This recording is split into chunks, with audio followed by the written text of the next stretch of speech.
하나님 오고 가는 세대 가운데 저희들에게 또 새 날을 주시고 또 새 삶을 살게 하신 하나님 앞에 영광과 찬양 올려드립니다.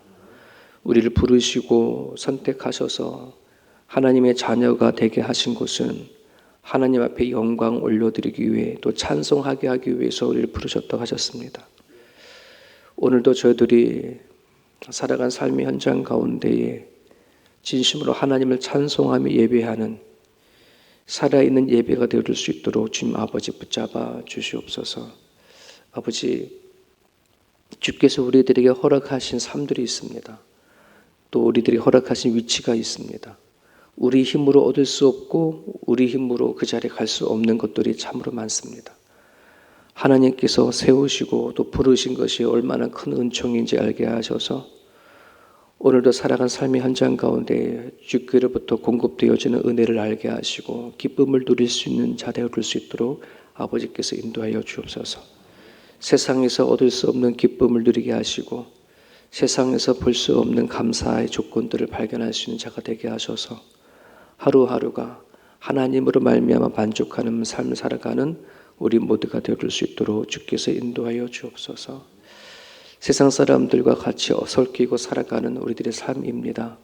우리가 어느 곳에 속해 있든지 그 자리에 하나님 영광 드러내게 하시고 그리스도의 자녀답게 살아갈 수 있는 우리 모두가 되게 하여 주옵소서. 예수님의 이름으로 기도합니다. 아멘. 마태복음 5장 13절에서 20절까지가 본문입니다. 마태복음 5장 13절부터 20절까지 우리 같이 읽겠습니다. 13절부터 20절까지. 너희는 세상의 소금이니 소금이 만일 그 맛을 잃으면 무엇을 짜게 하리요? 후에는 아무 쓸데없어 다만 밖에 버려져 사람에게 밟힐 뿐이니라. 너는 세상의 빛이라. 산 위에 있는 동네가 숨겨지지 못할 것이요 사람이 등불을 켜서 말 아래 두지 아니하고 등경 위에 두나니 이러므로 집안 모든 사람에게 빛이 있느니라. 이같이 너희 빛이 사람 앞에 비추게 하여 그들로 너희 착한 행실을 보고 하늘에 계신 너희 아버지께 영광을 돌리게 하라.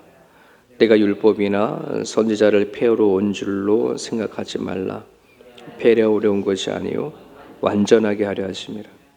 진실로 너희에게 이르노니 천지가 없어지기 전에는 율법의 1.1획도 결코 없어지지 아니하고 다 이루리라. 그러므로 누구든지 이 계명 중 지극히 작은 것 하나라도 버리고 또 그같이 그 사람을 가르치는 자는 천국에서 지극히 작다 일컬음을 받을 것이요 누구든지 이를 위하여 가르치는 자는 천국에서 크다 일컬음을 받으리라. 내가 너에게 이르노니 너희 의가 서기관과 바리새인보다 더 낫지 못하면 결코 천국에 들어가지 못하리라. 아멘. 오늘의 메시지는 너무나도 잘 알고 있음에도 불구하고 이게 너무나 쉽게 생각해서 아주 귀한 걸 놓쳐버리기 쉬운 그런 메시지이고요. 하나님 오늘 메시지에는 대놓고 너희의 의가 서기관과 바리새인보다 더 낫지 못하면 결코 천국에 들어가지 못한다. 아주 못을 딱 받는 부분들이거든요. 우리가 서기관과 바리새인 우리가 신앙생활을 해 나가면서 이 사람들은 썩 좋지 못한 사람, 되게 인식이 그렇게 되어 있어요. 나쁜 사람, 예수님 앞에 야단 맞은 사람, 막 이렇게 되어 있거든요. 그런데 이들보다 더 낫지 못한다라고 말했을 때에 정말 서기관과 바리새인들이 정말 너무 모르거든요. 이 사람들이 나쁜 짓을 해서 예수님께 야단 맞은 사람들이 아니잖아요. 제가 종종 목회를 하다 보면 내가 교회를 서기관으로 만드나? 바리새인들로 만드나? 막 종종 이렇게 생각이 될 때가 있어. 막 강압적으로 또 이렇게 뭐 합시다 막 그러잖아요. 그래서 교회 뭐 새벽 예배 안 나면 새벽 예배 좀 나오십시오. 기도회 안 나면 기도회 좀 나오십시오. 막 그렇게 하면서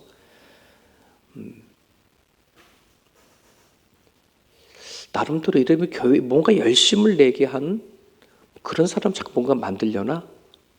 이럴 때가 들어있거든요. 서기관과 바리새인들은 정말 우리가 봤었을 때에 객관적으로 보았을 때 정말 오늘날로 바쁜다면 정말 신앙생활 열심히 하는 사람이거든요. 하나님 말씀하는 대로 다 이렇게 살려고 그렇게 발버둥을 치는 사람이고 새벽 예배 한 번도 빠지 않고 모든 예배 다 참석하고 헌금 따박따박하고 아마 그런 사람들이 있으면 당장 장로님감일걸요. 그 서기관과 바리새인은 우리 욕할 게 없어요. 솔직히 말하면. 그런데도 지금 이들보다 더 낫지 않으면 천국 가지 못한다. 이들이 놓친 게 뭐냐 이제 이거죠. 이들이 놓친 게 뭐냐.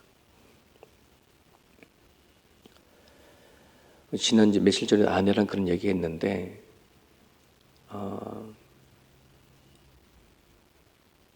유튜브를 보게 되어주면 레이 지파 팀이라고 하는 찬양팀이 있어요. 우리 집사님도 이렇게 영상도 올려주시고 같이 보고 그러면 그들의 찬양팀을 보면 너무나 은혜가 되어져요. 부럽고 우리도 저런 찬양을 드렸으면 참 좋겠다. 문득 이제 그렇게 느껴질 때가 있는데 근데 또 이런 생각도 해보게 되는 거예요. 그래서 아내한테 이렇게 물어봤어요. 여보, 퍼포먼스와 예배 차이가 뭘까? 저분들이 정말 예배하는 걸까? 퍼포먼스일까? 우린 모르죠. 네. 너무 아름다운 찬양으로 하나님 앞에 영광을 올려드려지는 그런 부분들인데 겉에 봤었을 때 완벽한 찬양이고 모든 사람들에게 은혜를 끼칠 뿐만 아니라 본인도 은혜를 갖고 찬양하는데 저 모습이 퍼포먼스냐 아니면 예배냐 그건 하나님만이 아시는데 결국 삶과 연결이 되어진다. 꼭 저렇게 해야지만 하나님 받으시는 거고 모든 악기도 없고 작은 자들의 소리의 노래 찬양은 하나님 안 받으시는가? 그것도 아니잖아요. 옛날에 할머님도 노래 부르는 곡도 이상한 곡으로 막 불러대어지면서도 하나님 앞에 찬양하는 할머님들 할아버지 보면은 그분들도 하나님께 받으실 거 아니에요. 퍼포먼스와 예배 사이의 차이가 뭐냐? 결국 삶이더라. 삶이 없으면 아무리 화려해도 하나님은 그걸 안 받으실 것이고 부족하고 투박하더라도 삶이 따르는 찬양과 기도와 예배는 하나님 받으실 거다. 그 삶이 그만큼 중요한 거죠. 여기 서기관과 바리새인이 결코 그들의 의를 그들보다 더 낫지 않으면 천국 가지 못한다고 하셨을 때에 주께서 말씀하시는 것은 네가 살아간 삶의 현장 속에 어떤 모습이어야 하느냐 하는 것을 다스리고 있는 거죠. 어제 예수님께서 이 마태복음 5장 1절부터 얘기는 팔복이 가는 얘기거든요. 이것이 8가지 복을 쭉 얘기를 하시는데 이 팔복이 오늘 뭐와 연결이 되냐 그러면 너희는 소금이다, 너는 빛이다 라고 하는 것과 그리고 의와 같이 연결이 되셔요. 복 받아서 뭐 할래? 이제 이런 거였겠죠. 하나님 앞에 복을 받았어. 그럼 그게 뭐가 복인데 너만 좋은 거냐? 아니라는 거예요. 그 복을 받은 자가 세상의 소금이고 빛이다 라고 한다는 거죠. 빛이다. 빛이 될 거다. 빛이 되도록 노력하라 하지 않고 아예 너희들은 소금이다. 빛이다. 뭘 받음? 예수 그리스도의 복을 받은 사람은 복이 소금이다. 빛이다라는 거예요.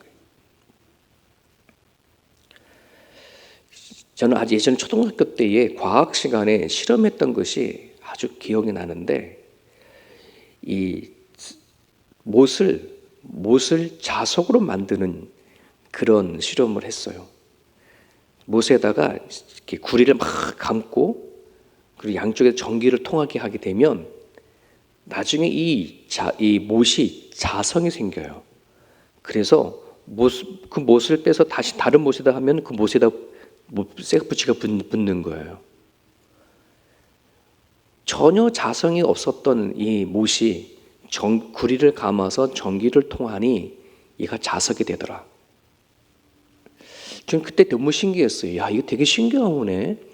눈에 보이지 아니한 전기가 통하니. 이런 팔복이라고 한다는 것은 하나님을 통해서 철저히 공급되어지는 거죠. 그것을 우리들이 받고 또 관계성을 통해서 얻어졌을 때에 우리는 뭐냐면 전혀 자성이 없는 우리들의 존재가 우리 몸 안에 하나님의 자성이 흐르는 거예요. 인간적으로 인간의 본능에 의해서 살던 사람들이 하나님의 주시는 메시지를 통해서 하나님의 주시는 마음을 통해서 그 영성으로 살아내는 거잖아요. 그런 자가 소금이다, 빛이다 이렇게 얘기를 하는 겁니다. 여러분 소금은 이제 이렇게 배추 같은 거를 다들 소금 뿌리잖아요. 그러면 이 소금이 무슨 이게 처음엔 잘 눈에 보이지도 않아. 안 보는 사이에 조금씩 녹아서 그 억세고 팔팔 살아있는 배추를 뭐 하는 거 나중에 확 절여버리죠. 그럼 흐물흐물한 배추가 되어주잖아요. 이 팔복 중에 소금과 같은 것이 있어요. 그 역할을 하는 게 그게 앞에 4가지의 복이에요.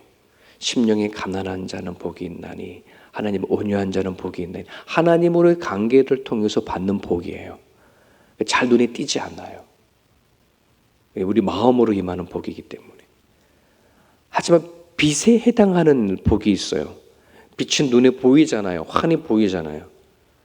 뒤에 4가지의 복을 얘기를 하죠. 누구에게도 긍휼을 여기는 거, 마음이 청결해져서 올바른 관계를 갖는 거, 화평케 하는 거, 의를 위하여 박해받는 희생과 헌신들 이런 것들은 누가 보더라도 알 수 있는 그런 빛과 같은 그런 복들입니다. 오늘 하나님께서 예수님께서 우리에게 말씀하시는데 너희는 정말 나랑 관계를 맺으면 이러한 복을 받는다. 자, 그런데 이 복이 소금과 빛이 맛을 잃어버릴 수도 있고 빛이 사라질 수도 있음을 성경에는 얘기를 하고 있습니다. 이게 어떻게 사라지느냐? 하나님 앞에 꾸준함에 공급받지 아니하면 사라진다는 겁니다. 히브리서 6장 4절에서만 있는 말씀을 보면 이런 말씀이 있습니다. 한번 빛을 받고 하늘의 은사를 맛보고 성령에 참여한 바 되고 하나님의 선하신 말씀과 내세의 능력을 맛보고도 타락한 자들은 다시 새롭게 하여 회개할 수 없나니 라고 하는 메시지가 있어요.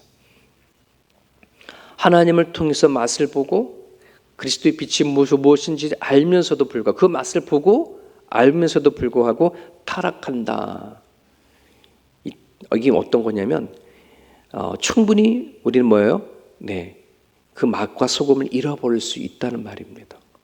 그럼 구원파는 뭐예요? 한번 내가 구원받으면 나는 영원히 나는 앞으로 어떤 짓을 하더라도 난 괜찮아라고 하는 그런 교리를 갖고 있습니다만은 성경에서는 얘기하는 거예요. 너가 하나님 앞에 공급되지 아니하게 되면 언제든지 너는 떨어져 나갈 수 있음을 얘기를 하는 겁니다. 예수님께서 나는 포도나무에 너는 가지니 나한테 붙어 있기만 해라. 이 얘기를 끊임없이 얘기를 해주는 거예요. 포도나무에 가지가 붙어 있는다는 것은 계속해서 공급을 받아야 붙어 있는 것이 가지와 포도나무 사이에 공급되지 않으면 그 가지 말라비틀어 죽어버려져요. 제가 예전에 포도나무를 큰 거를 예전에 한국에서 어렸을 때 키워본 적이 있어가지고 참 신기해요. 나무 가지에 다 가지가 있는데도 어떤 가지는 정말 살아있고 어떤 가지는 뚝뚝 부러지는 나무가 있어요. 가지치기를 할 때 보면 너무나 그게 예수님께서 이 말씀이 어떤 말씀인지 생생하게 정말 교훈적인 부분들이거든요. 나무 가지를 치게 되어지면 살아있는 가지 안에서는 물이 뚝뚝 떨어질 정도로 물이 공급되어지는 거거든요. 우리에게 주기도를 할 때도 일용할 양식을 놓고 기도해라 라고 하셨을 때에 그 일용할 양식은 우리가 끊임없이 하나님 앞에서 공급되어지는 양식들을 얘기를 합니다. 저와 여러분들이 하나님을 통해서 분명히 하나님은 팔복을 약속을 하셨습니다. 하나님이 주시는 복입니다. 하지만 그 복이 끊임없이 우리한테 흘러들어서 나를 소금되게 만들고 빛이 되게 만들려 한다면 하나님과의 끊임없는 관계성, 하나님의 공급되어 주는 것이 반드시 있어야 된다는 사실을 여러분들이 기억을 하셨으면 좋겠습니다. 궁극적으로 하나님께서 우리에게 8가지 복을 주시는 그 이유는 뭐냐 그러면 16절에 보면 너희의 착한 행실을 보고 하늘에 계신 너희 아버지께 영광을 돌리게 하라. 내가 하나님만이 영광 올리는 게 아니라 사람들이 봤었을 때 나의 겉으로 드러내 보여지는 그 행실을 보고 도리어 하나님께 영광을 올리라 그러는 거예요. 자, 그런데 우리가 솔직히 마음을 우리 삶을 까놓고 얘기를 하놓으면 오늘날 우리 크리스천들을 통해서 주변에 있는 사람들이 하나님께 영광을 돌리나요? 아니면 좀 아픔이 있죠. 그렇죠? 우리는 뭐 이런 말씀 앞에 정말 회개해야 할 것이 너무나 많아요. 나 개인을 위해서는 회개가 아니라 지금까지 우리 크리스찬들이 하나님만에 잘 살아오지 못한 부분들을 우리가 끌어안고 회개해야 할 필요성이 있습니다. 우리 교회만 괜찮으면 된다.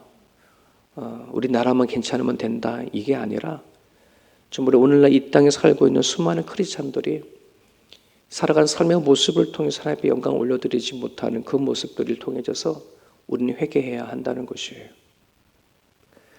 여러분, 이슬람의 법 가운데에는 도둑질을 하게 되면 정말 구약에 있는 말씀에 따라 손을 잘라버리는 법이 그들의 이슬람 교회 법이 되어 있거든요.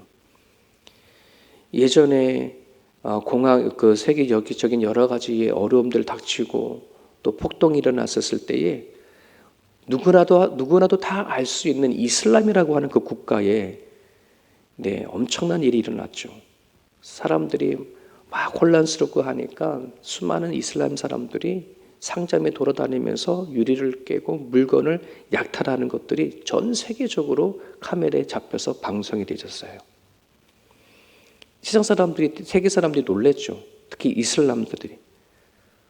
왜냐하면 그들은 이렇게 물건을 훔치면 다 손을 잘라버리는 법이 되어져 있는데 누구나 거기에 99%가 이슬람의 나라인데 어떻게 그 땅에서 저런 일들이 벌어질까? 지나가다가 돌 던져서 창문을 깨고 남의 물건들을 훔쳐가는 것들이 세계 방송으로 리얼하게 나오는 걸 보면서 전 세계에 있는 이슬람들 뿐만 아니라 모든 사람들이 손가락질했죠. 근데 그게 이슬람을 욕되게 하는 것이 다른 어떠한 종교가 아니라 이슬람 사람들이 그렇게 하는 거예요. 마찬가지입니다. 기독교도 마찬가지.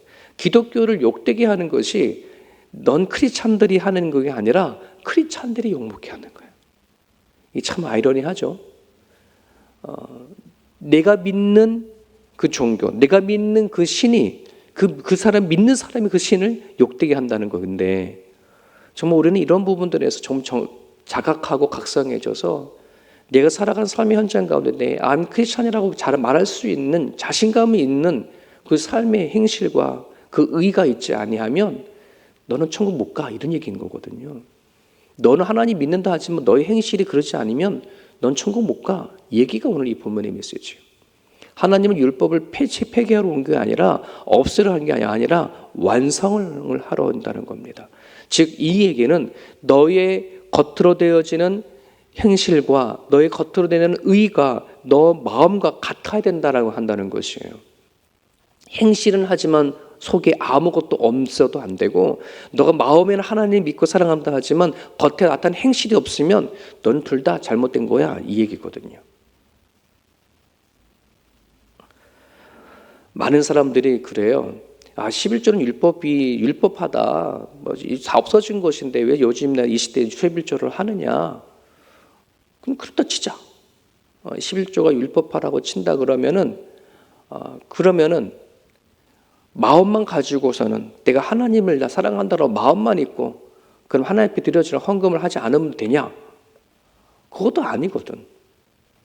11조는 그 정신이 있어요. 열의 하나를 드린다는 것은 이건 개인적인 하나의 신앙의 고백인 것이지 법으로 만들어서 율법화시키는 그런 문제를 떠나서 오늘날 11조 안 하면 죄 받고 벌 받고 죽습니까? 그게 아니잖아요. 11조 정신이 있는 거예요. 내 마음이 하나님에 대한 사랑과 내 모든 것 주신 것에 대한 당연히 내가 해야 할 도리라고 한다는 것을 믿고 하는 것이지 이거를 율법이다, 율법이 아니다, 그 일싸움을 한다는 자체는 이게 정말 하나님이 우리에게 주신 그 이유를 모르는 거예요. 팔복이라고 하는 이 팔복을 하나님이 예수님께서 말씀하셨을 때에 이 8가지의 복은 나 자신이 누리는 것이 아니거든요. 하나님 앞에 영광을 돌리게 하기 위한 복이에요. 많은 사람들에게 내가 살아간 삶의 모습을 통해서 하나님을 찬양하고 경배하게 하기 위해서 우리에게 주신 궁극적인 복이 8가지 복이거든요. 복을 받았느냐? 라고 말하면 이제 뭐 하는가? 그 복으로 주변에 있는 사람들에게 영광을 돌리게 해라. 넌 소금이다. 빛이다. 빛에는 등경 위에 두지 뚜껑으로 덮어놓지 않아. 이렇게 얘기를 하는 거죠. 오늘 이 말씀이 저는 여러분들이나 또 영상을 듣는 모든 여러분들이 삶의 도전이 되셨으면 좋겠습니다. 주님으로부터 오는 기쁨을 우리가 누리지 못하면, 주님으로부터 공급되어지는 것을 꾸준히 우리가 먹지 못하면 우리는 맛을 잃어버리고 또 빛을 잃어버리는 그런 존재가 될 수밖에 없습니다. 끊임없이 주님과 동행하시고 또 하루하루의 삶 속에서 하나님의 공급되어 주시는 것을 누릴 수 있는 저와 여러분의 모습이 되어지기를 바랍니다. 오늘 주신 말씀 붙잡고 기도하시면서 하루를 시작할 수 있기를 바랍니다.